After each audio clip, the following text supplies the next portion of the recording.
Hola chicos, ¿cómo están? Espero se encuentren muy bien de salud. Bienvenidos. Esta semana vamos a estar trabajando con un aprendizaje esperado de gran relevancia para nuestro país y sobre todo para ustedes porque probablemente venga en su examen de ingreso a la prepa. Nuestro tema es hacia una economía industrial. Nuestro aprendizaje esperado espera que ustedes logren explicar la multicausalidad, es decir, cuáles son las causas, varias causas del crecimiento industrial que tuvo nuestro país y los límites del proteccionismo. Entonces, comenzamos. Primero, ustedes recuerdan que Lázaro Cárdenas, al estar en el poder, yo se los comenté, tuvo a bien hacer varias reformas.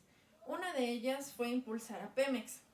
Una vez que impulsa Pemex, lo que genera es una estabilidad económica y por lo tanto, durante todo su mandato, el primer sexenio, lo que se genera es un crecimiento. Ahora, vamos a ver que con el siguiente periodo presidencial, que fue con Manuel Ávila Camacho, lo que se generó fue un crecimiento industrial en nuestro país. Es decir, pasamos de ser un país agrarista, un país del campo, a ser un país ya industrializado, que era lo que ya debíamos de hacer, crecer, empezar a crecer.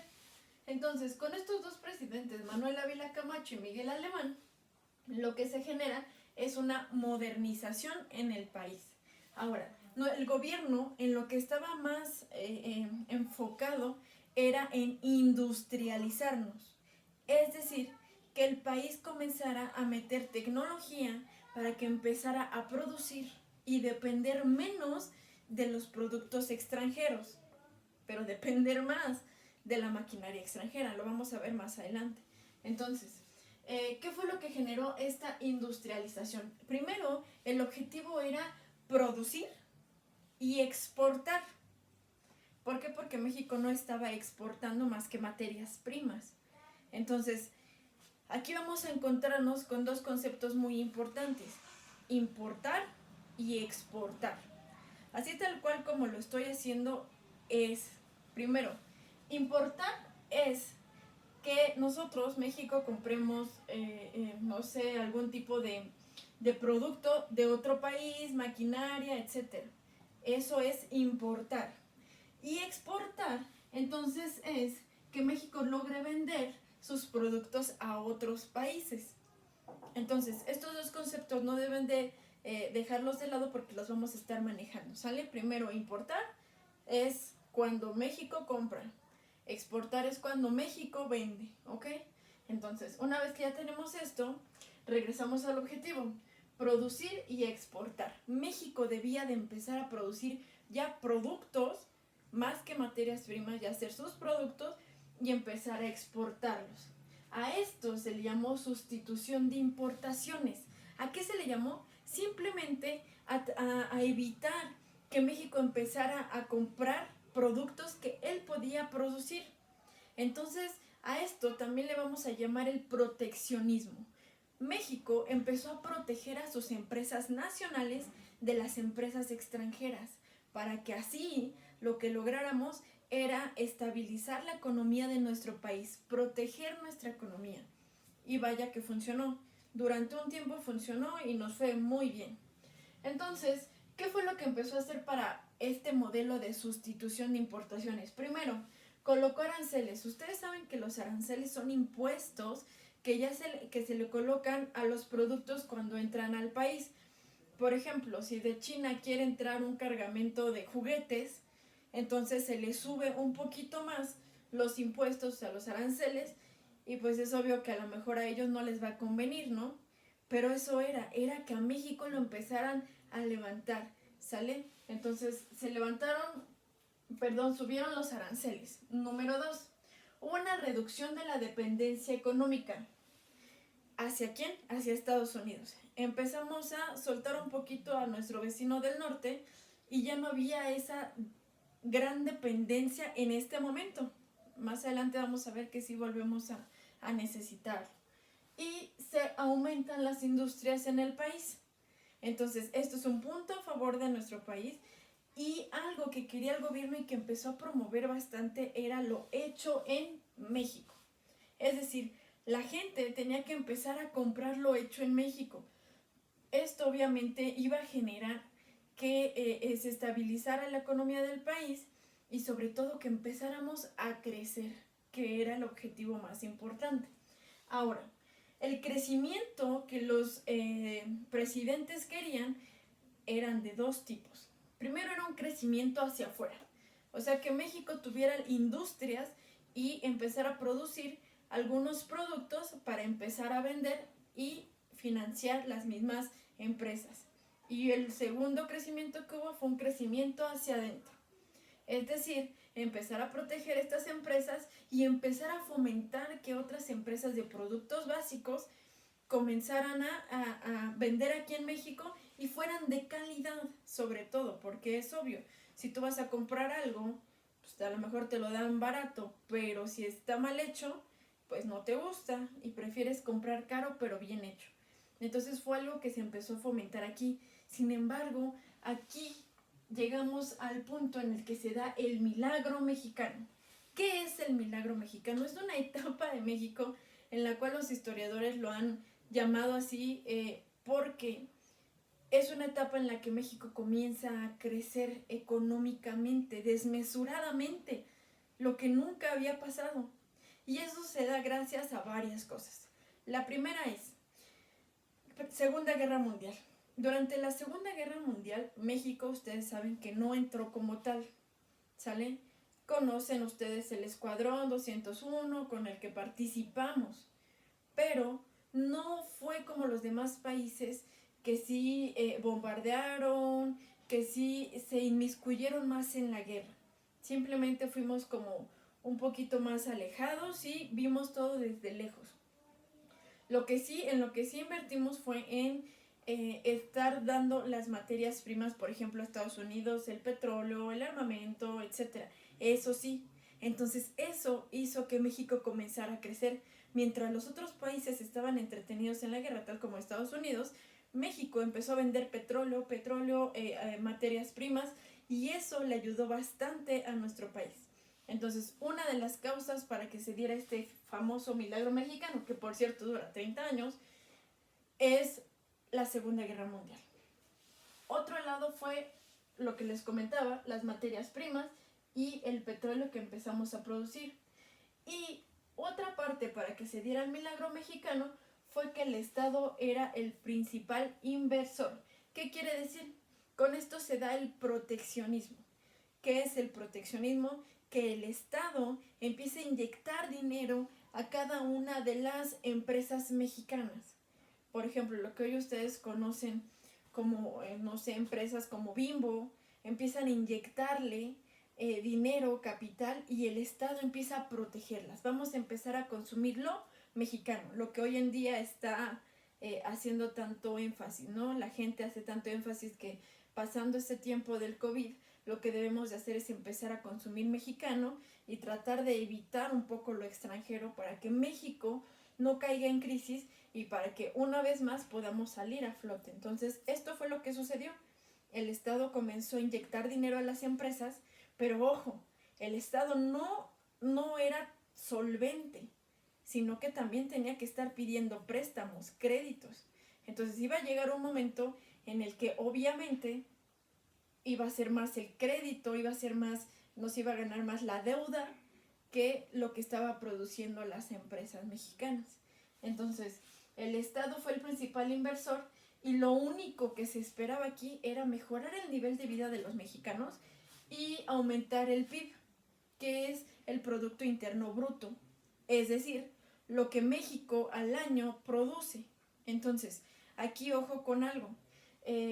Algunos historiadores mencionan que más que un milagro mexicano, fue nada más un estado benefactor, fue un estado en el que sí se comenzó a crear a subir la economía del país, pero algo muy importante es que no fue parejo, como siempre, ¿no? No fue parejo el crecimiento, o sea, sí hubo crecimiento para los empresarios, para las industrias, para la gente de clase media alta, pero ¿qué pasó entonces con el campo? descuidamos bastante la parte del campo. Y entonces, ¿qué fue lo que generó?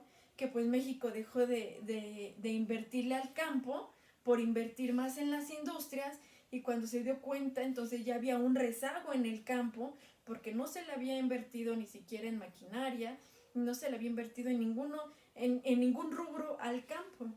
Aparte, aunado a esto vamos a encontrar algo, que mucha gente del campo, al no encontrarse con los recursos necesarios para poder avanzar y continuar, produciendo, ¿qué fue lo que generó? Que tuvieron que irse a las grandes ciudades, ¿no? Entonces también vamos a ver un incremento de la población. Ahora, todo esto pues suena muy bien, se dio con 5 presidentes. Vamos a ver que los presidentes que más generaron esta industrialización, que sí era necesaria para México, no estoy diciendo que no, sí era necesaria para México, era Manuel Ávila Camacho, Miguel Alemán Valdés. Esos 2 presidentes fueron más importantes en la industrialización del país.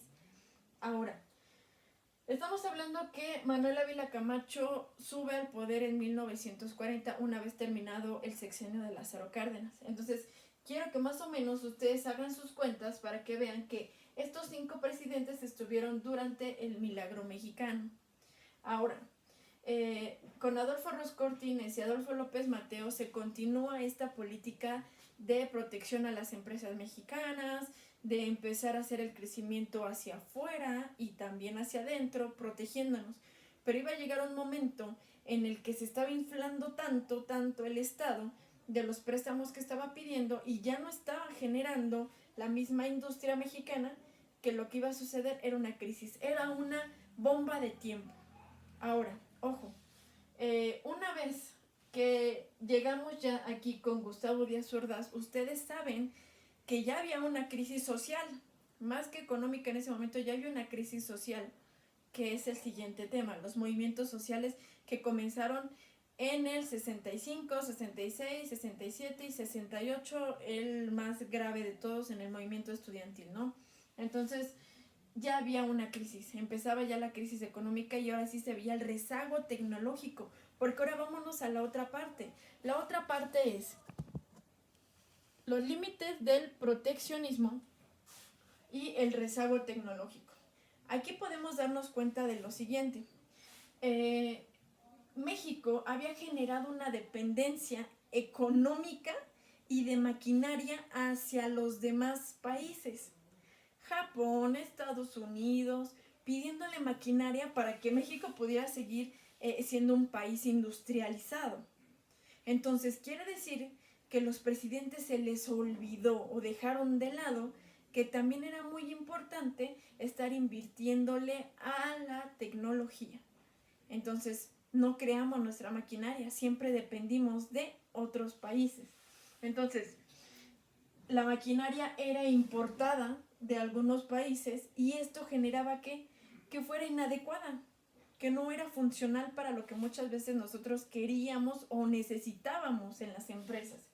Y el proteccionismo a las empresas nacionales, que ya les había comentado, lo único que generó es sí, al principio subir, pero después bajar en una deuda, lo que generó una deuda del Estado. Y pedía préstamos a bancos, a extranjeros, etc. Y eso fue lo que generó que en lugar de tratar de proteger a nuestras empresas, como en ese momento y al día de hoy son Pemex, CFE y Telcel, entre otras, ¿qué fue lo que sucedió? Llegó un momento en el que hubo una crisis. Entonces, esto es lo más importante que ustedes deben de conocer de de este tema hacia una economía industrial. Si logramos industrializar el país, el precio fue alto, pero también durante ese tiempo hubo un gran crecimiento económico. Sobre todo transformamos un país que era meramente agrarista a un país industrializado. Y eso fue bueno. Lo malo fue que ya no se tomaron las medidas pertinentes para generar tecnología. Eso hubiera ayudado bastante a nuestro país. También recordemos que socialmente, que está conectado en 1953, se le da el voto a la mujer. Y eso es nuestro siguiente tema, muy importante. Espero que en estos minutos que tuve les haya podido explicar claramente ¿De qué trató? Hacia una economía industrial. ¿De qué trata el sistema de sustitución de importaciones? Fácil, es simplemente que México empezara a producir y que ya no necesitáramos de los productos extranjeros. El milagro mexicano, un periodo que comprende 30 años de 1940 a 1970, en el cual México despunta en su economía, gracias a la Segunda Guerra Mundial, ya que los países estaban distraídos en la guerra. México logra empezar a vender petróleo, materias primas, e inmediatamente sube.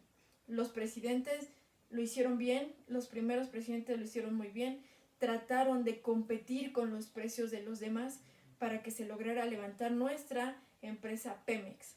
Y por último, ¿qué fue lo que nos dejó el proteccionismo? ¿Cuáles fueron esos límites? Pues lo que ya les comentaba, primero y antes que nada que hubo un rezago tecnológico, es decir, nos quedamos a la antigua y una necesidad continua de tener maquinaria de los demás países porque México no tenía la tecnología para hacerlo. Entonces espero que lo hayan comprendido. Realmente son 30 años lo que les acabo de resumir en unos minutos, pero espero que sí hayan comprendido prácticamente estos 3 temas y nos vemos en un próximo video.